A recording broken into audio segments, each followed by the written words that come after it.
serial splitters, spurned wives hell-bent on revenge and landmark billion-pound settlements. When Abi Morgan decided to write a drama inspired by the messy personal lives of the ultra-wealthy, she had a rich seam of material to choose from.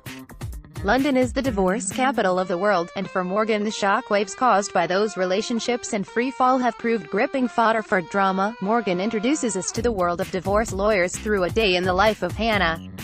At home, she's an annoying mom, despairing at how short her teenage daughter's skirt is and competing with the iPad for her son's attention. But when she finally finds a clean outfit and makes it out of the door, she is a high-achieving partner in a law firm, who charges clients by the minute. Nicola Walker, who for many will still be Ruth from Spooks, plays her, with a gleaming blonde bob and a permanently concerned face, not only precariously trying to balance her home and work lives but also shouldering the emotional baggage of her clients. There's plenty of plot to be getting on with.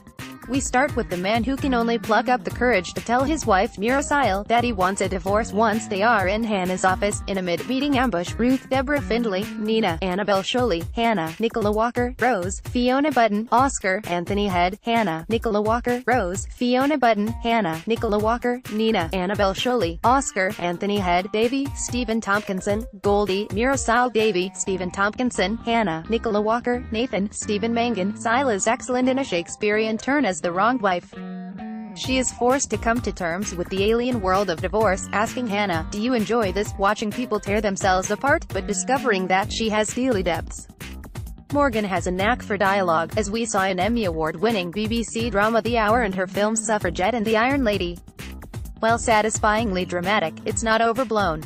Female lawyers consulted on the show to give it authenticity.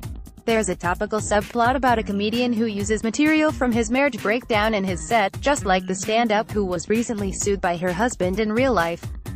A choice line from Rex Pope's set is, "Anything could come out of my wife's mouth. For example, my best friend C*******. Not all the men in the show are love rats." Stephen Mangan plays Hannah's seemingly tame husband. He's also a top lawyer, but we see him as a bumbling father, forgetting the children at parties. But, in a plotline verging on the soapy, could the appearance of a handsome ex-boyfriend at Hannah's office be about to rock their marriage? Hannah's mammoth day ends with a surprise 70th birthday party for her mother, a stern matriarch who is more resentful than surprised by the event. Hannah comes from a dynasty of lawyers. She's just left a job at her mother's firm because she was overlooked for promotion. Now she works with the rivals, and has to go up against her sister Nina in cases.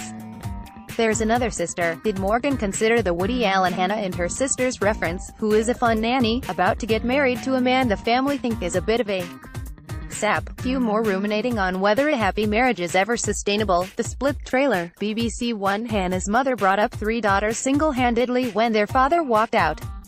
Still, his presence looms large. Watch this space. With the glut of American drama on TV at the moment, having a London story makes a welcome change. It's instantly relatable, and you can spot landmarks as you watch. This first installment is promising, sowing plenty of seeds of curiosity, hopefully enough to sustain it for 6 episodes. If Morgan's previous form is anything to go by, The Split is set to be a show you will schedule nights in to catch up with, debating whether you are more like Hannah or her sisters.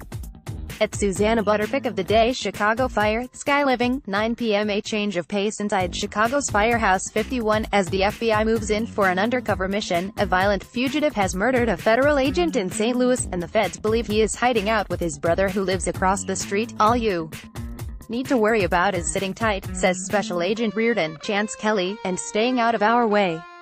Blaze of Glory, the Firehouse 51 crew, NBC Universal Media, LLC. Clearly that's not going to happen, and there is some resentment at the way the FBI operation is getting in the way of the station's community work. Things start to unravel a little when Matthew Casey, Jesse Spencer, and Kelly Severai, Taylor Kinney, pay a visit to the apartment block to check on a man whose daughter has choked on a hot dog. In a normal week, Casey and Kelly's jobs require them to go the extra mile, so when they spot an opportunity to take a look at the apartment where the fugitive is thought to be hiding out, things get messy. Some have suggested this episode could be a trial run for a spin-off series about the Chicago FBI, and it certainly adds a new dimension to the drama, though the showdown does involve a fire alarm. Screen time. Flight HS13 Channel 4, 11 p.m. The latest offering from Walter Presents is an intriguing mix of genres. This Belgian thriller is a mix of the affair and Homeland, veering more towards the international intrigue than the emotional spelunking. Liv, Katja Sherman, and Simon, Daniel voice of Ain, are a perfect couple. But heartbreak looms when Daniel, a surgeon, boards a flight for a medical conference in Barcelona and the plane crashes, leaving no survivors. Yet Simon never actually checked in, and airport CCTV shows him embracing an Iranian woman who has a young child. Liv vows to find out where, and who, her husband really is. The drama screens weekly on Channel 4, but the whole series is available now on all 4.